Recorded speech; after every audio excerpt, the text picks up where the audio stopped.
오늘 거룩한 주 예배 참 잘 오셨습니다. 하나님 아버지의 크신 은혜와 축복이 우리 모든 성도님들 한 분 한 분 위에 가정과 모든 삶 속에 함께 하시길 예수님의 이름으로 축복합니다. 우리 서로 사랑합니다. 축복합니다. 인사 나누겠습니다. 사랑합니다. 축복합니다. 사도신경 고백을 매주 주 예배를 통해서 강해 설교를 하면서 느끼는 것은 내가 지금 하나님께 대하여 믿고 있는 것이 무엇인지를 정확하게 알 수 있고, 또 나의 믿음을 하나님의 말씀 앞에 더 점검할 수 있고 또 돌아볼 수 있다는 것입니다. 사도신경은 신앙 고백인 것과 동시에 교리라고 말할 수 있습니다. 교리는 누군가 임의적으로 만든 것이 아니라 하나님의 말씀에 철저히 근거합니다. 교리는 조금 그 내용이 딱딱할 수 있고 조금 재미없다라고 생각할 수 있습니다. 그러나 교리는 건축물로 말한다면 구조물, 건축물의 뼈대다라고 말할 수 있습니다. 여러분, 건축물의 그 구조, 뼈대가 튼튼하지 않으면 그 건축물이 튼튼하지 못합니다. 그러므로 교리의 말씀은 믿음의 뼈대를 더 튼튼하게 할 수 있습니다. 우리의 신앙에 있어서 교리는 우리의 믿는 도리를 굳게 붙드는 것이므로 하나님의 말씀에 기초한 교리를 통해서 우리가 더욱 건강한 믿음으로 설 수 있습니다. 바라기는 주 예배를 통해서, 사도신경을 통해서, 하나님의 말씀을 통해서 우리의 믿음이 예수 그리스도를 믿는 그 반석 위에 더욱 든든하게 세워지는 은혜가 임하시길 예수님의 이름으로 축복합니다.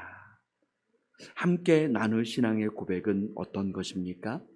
하늘에 오르사 전능하신 하나님 우편에 앉아 계시다가. 우리 같이 이 고백을 다 같이 해보겠습니다. 하늘에 오르사 전능하신 하나님 우편에 앉아 계시다가. 전능하신 하나님 우편에 앉아 계시다가를 이렇게 고백할 수 있습니다. 지금 예수님은 전능하신 하나님 우편에 계십니다. 지금 예수님은 전능하신 하나님 우편에 계십니다. 부활하신 예수님은 이 땅에서 유월절이 지난 후 40일 동안 계셔서 제자들과 함께 보내셨습니다. 부활하신 예수님이 제자들을 만나시면서 그들의 믿음을 굳게 세워주셨습니다. 그리고 40일이 지난 후에 예수님은 승천하셨습니다. 예수님은 어디에서 승천하셨습니까? 일반적으로 예루살렘 근방에 있는 감난산에서 승천하셨다라고 많은 학자들이 말합니다. 예수님은 제자들이 보는 앞에서 하늘로 승천하셔서 하늘로 올라가셨습니다. 마가복음 16장 19절 말씀에는 주 예수께서 말씀을 마치신 후에 하늘로 올려지사 하나님 우편에 앉으시니라. 하늘에 앉으셨다 하지 않고 하나님 우편에 앉으셨다라고 고백합니다. 하나님 우편이라고 하는 것은 어떤 의미입니까? 야고보와 요한이 예수님께 말합니다. 마가복음 10장 37절에 보니 여차오되 주의 영광 중에서 우리를 하나는 주의 우편에 하나는 좌편에 앉게 하여 주옵소서. 여러분, 이런 것처럼 사람들의 생각과 언어로서는 오른쪽 왼쪽으로 이해할 수 있습니다. 그러나 전능하신 하나님 우편에 앉으셨다라고 하는 표현은, 성경적인 의미는 우편이라고 하는 말은 하나님의 권능, 하나님의 능력을 의미합니다. 더군다나 전능하신 하나님 우편이라 라고 하는 것은 하나님 아버지와 동등하게 되었다. 하나님과 동등하시다 라고 하는 의미입니다. 초대교회 때에 스데반 지사님이 순교하는 가운데 하나님께서 스데반의 눈을 열어주셔서 스데반이 성령 충만하여 하늘을 우러러 주목하여 하나님의 영광과 및 예수님께서 하나님 우편에 서신 것을 보고 사도행전 7장 56절에 말하되 보라 하늘이 열리고 하나님 우편에 서신 것을 보노라 한대. 하나님 우편에 앉으신 예수님의 그 영광, 하나님과 같으신 그 모습을 스데반 지사님은 영광 중에 보았습니다. 이 땅에 오시기 전에 모든 것을 그 영광을 회복하셨다라고 하는 의미입니다. 이것이 바로 하나님 우편에 계신 예수님의 모습입니다. 예수님의 승천은 변화된 육신을 가지고 하늘로 승천하셨습니다. 예수님의 영혼만 승천하신 것이 아니라 육신을 지니신 채 하늘로 승천하셨습니다. 그러나 그 육신은 부활 이전에 변화되지 않은 육신이 아니라 완전히 새로워진 육신입니다. 그러한 육신을 가지시고 하늘로 승천하셨습니다. 예수님의 승천은 예수님께서 다시 오실 것, 즉 재림을 전제한 승천이었습니다. 왜 그렇습니까? 예수님은 십자가에서 달려서 고난받으시기 전에, 죽으시기 전에 제자들에게 하늘로 승천하실 것을 말씀하셨습니다. 그리고 오늘 본문 사도행전 1장 10절에 보니 어떻습니까? 올라가실 때 제자들이 자세히 하늘을 쳐다보고 있는데 흰 옷 입은 두 사람이 그들 곁에 서서, 승천하신 예수님을 쳐다보고 있는 제자들에게 흰 옷 입은 두 사람이 나타났습니다. 아마도 천사였을 것입니다. 그들이 사도행전 1장 11절에 이렇게 말합니다. 우리 1장 11절을 한번 찾아서 같이 읽어보겠습니다. 11절 말씀. 이르되 갈릴리 사람들아 어찌하여 서서 하늘을 쳐다보느냐. 너희 가운데서 하늘로 올려주신 이 예수는 하늘로 가심을 본 그대로 오시리라 하였느니라. 아멘. 하늘로 올라가신 그대로 오시리라. 예수님의 승천은 하늘로 가셔서 끝나는 것이 아니고 다시 오실 것을 믿는 것입니다. 그렇다면 여러분, 예수님은 승천하셔서 어디에 계십니까? 성경은 하나님 우편에 계신다라고 말씀합니다. 그러면 하나님은 어디에 계십니까? 어떤 특정한 장소에 계신 것입니다. 어떤 사람들은 이렇게 말합니다. 하나님 우편에 앉아 계신 것은 전 우주 속에서 어떤 부분에 하나님이 계실 것이다 라고 공간적인 의미로 이해를 합니다. 또 예수님께서 승천하신 그 개념을 공간 이동의 개념으로 생각하는 사람들이 있습니다. 그런데 여러분, 하나님은 어떤 특정한 장소에 계신 것이 아닙니다. 어떤 특정한 곳에 매이신 분이 아닙니다. 왜냐하면 하나님은 공간을 만드신 분이시고 시간을 만드신 분이시기 때문입니다. 하나님은 모든 곳에 계시는 줄 믿습니다. 시간에 매이시는 분이 아니시라 모든 시간에 계신다라고 말할 수 있습니다. 그러므로 사랑하는 성도 여러분, 예수님은 승천하셔서 임마누엘, 하나님으로 우리 곁으로 오신 것입니다. 하나님 보좌 우편에 앉아 계신다는 것은 예수님은 왕으로서 다스리시고 통치하신다라고 하는 의미입니다. 지금 우리 주님께서 나와 우리와 함께 계시고 다스리시고 통치하고 계시는 줄 믿습니다. 이 의미를 더 분명하게 에베소서 1장 20절부터 22절까지의 말씀, 우리 천천히 한번 이 말씀을 같이 함께 읽어보겠습니다. 그의 능력이 그리스도 안에서 역사하사 죽은 자들 가운데서 다시 살리시고 하늘에서 자기의 오른편에 앉히사 모든 통치와 권세와 능력과 주권과 이 세상뿐 아니라 오늘 세상에 일컫는 모든 이름 위에 뛰어나게 하시고 또 만물을 그의 발 아래에 복종하게 하시고 그의 만물 위에 교회의 머리로 삼으셨느니라. 아멘. 예수님은 특정한 장소에 계신 것이 아니라 지금 우리와 함께 계셔서 우리를 다스리고 계시고 세상의 모든 만물과 전 우주를 다스리고 계신다는 것을 말씀하십니다.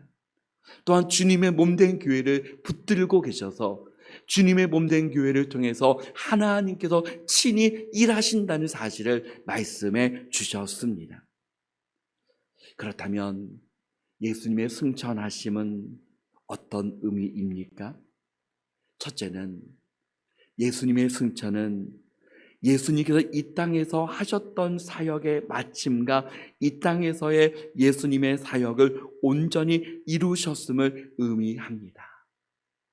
승천의 의미는 이 땅에서의 모든 공적 사역을 온전히 이루셨다.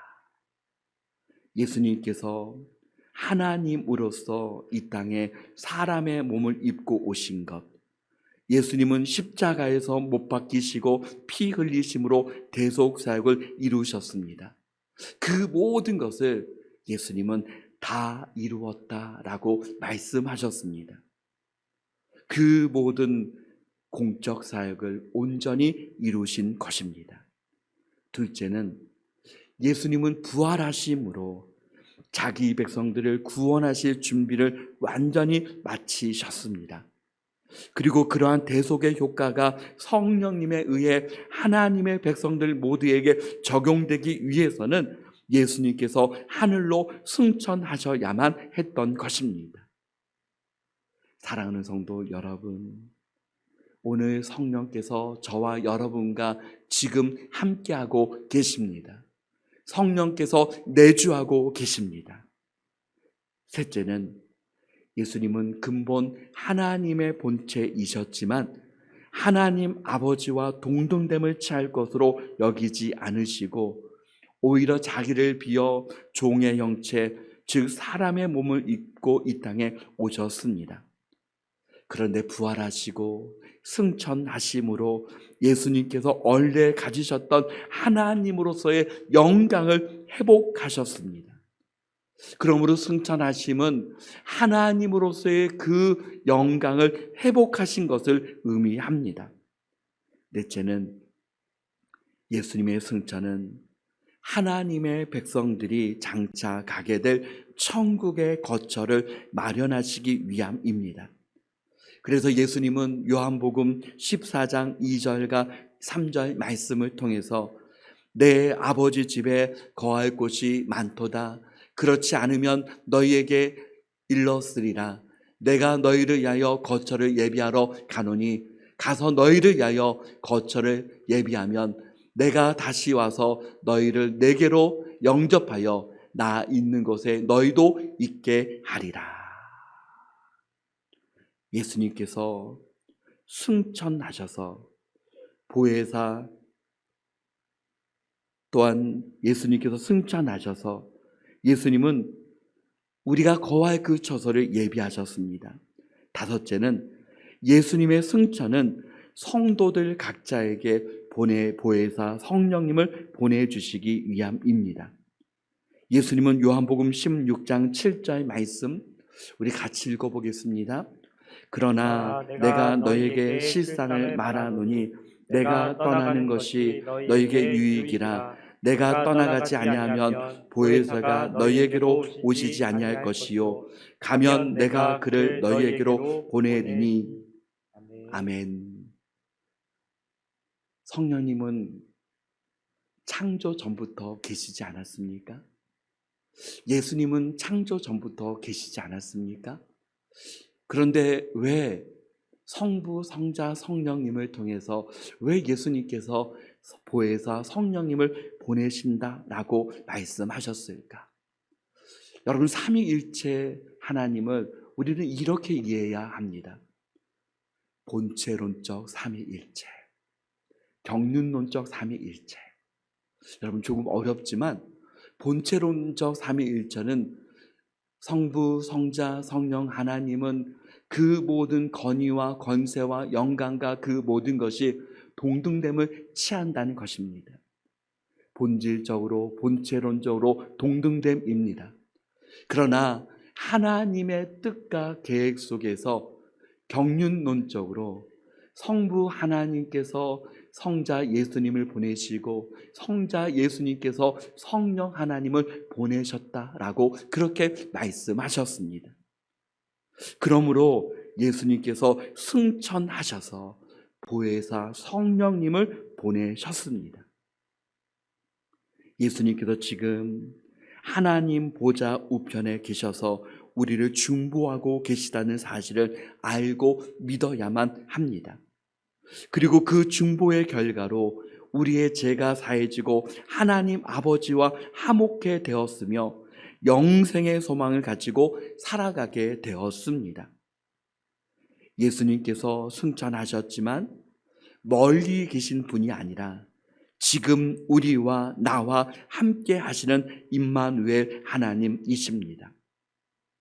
야곱은 자신의 아버지의 집을 떠나 애삼촌 라반의 집을 향할 때에 그가 강야에서 돌베개를 자고 자는 가운데 강야의 현장에서 깨달은 것이 있습니다.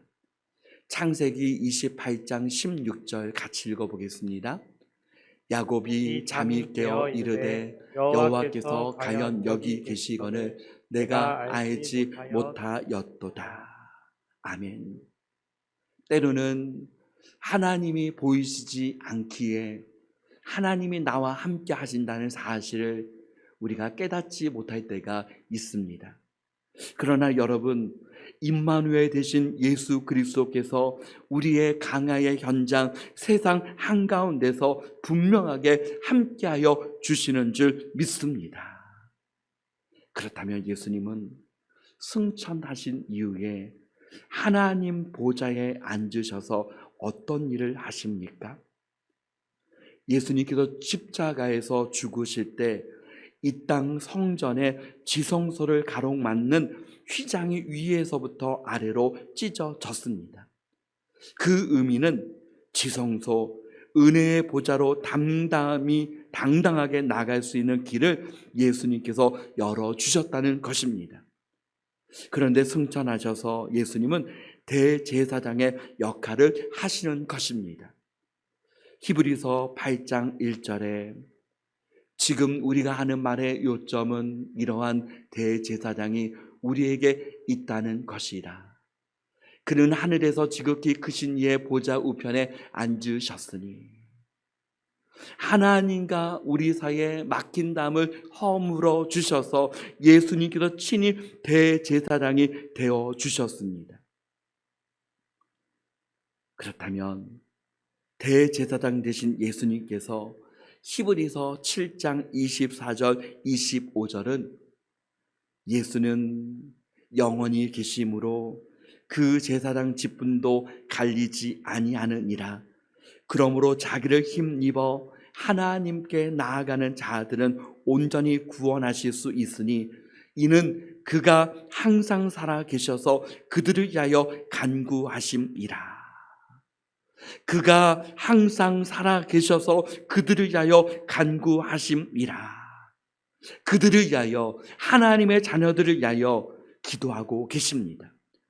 이것이 바로 대제사장의 사명입니다. 사랑하는 성도 여러분, 오늘날에도 여러분, 목사님들의 가장 또한 중요한 역할 중에 하나가 성도들을 위하여 한 분 한 분을 위하여서 기도하는 것 아니겠습니까? 우리의 대제사장 되시는 예수님께서는 지금 이 시간 내도 항상 살아 계셔서 하나님의 자녀들을 위하여 친히 간구하고 계십니다. 로마서 8장 34절에 사도 바울은 깨달았습니다. 누가 정죄하리요? 죽으실 뿐 아니라 다시 살아나신 이는 그리스도 예수시니 그는 하나님 우편에 계신 자요 우리를 위하여 간구하시는 자신이라. 예수님은 우리의 모든 연약함과 약함을 아십니다. 만약에 예수님께서 우리의 약함과 연약함을 모르신다면 어떻게 우리를 위해서 정말 주님께서 온전하게 기도하실 수 있겠습니까? 그런데 예수님은 우리의 약함과 연약함을 아시고 친히 기도하고 계십니다. 히브리서 4장 15절에는 우리에게 있는 대제사장은 우리의 연약함을 동정하지 못하실 이가 아니요 모든 일에 우리와 똑같이 시험을 받으신 이로되 죄는 없으시니라. 그러므로 사랑하는 성도 여러분, 하나님과 우리 사이에 막힌 담이 온전히 허물어졌으므로 우리를 위하여 친히 간구하시는 예수님께서 함께 하시기에 우리가 할 것은 무엇입니까? 히브리서 4장 16절 다 같이 읽어보겠습니다. 그러므로 우리는 긍휼하심을 받고 때를 따라 돕는 은혜를 얻기 위하여 은혜의 보좌 앞에 담대히 나아갈 것이니라. 아멘. 때를 따라 돕는 은혜를 얻기 위하여 은혜의 보좌 앞에 담대히 나아갈 것이니라. 승천하신 예수 그리스도를 통하여서 하나님 보좌 우편에 예수님이 계셔서 지금 우리와 나와 함께 계셔서 다스리시고 통치하고 계십니다. 임마누엘 되신 예수님께서 우리와 함께 하십니다. 우리를 위하여 친히 간구하고 계십니다. 날마다 은혜의 보좌 앞에 담대히 믿음으로 나가는 하나님의 자녀들 다 되시길 예수 그리스도의 이름으로 축복합니다. 아멘.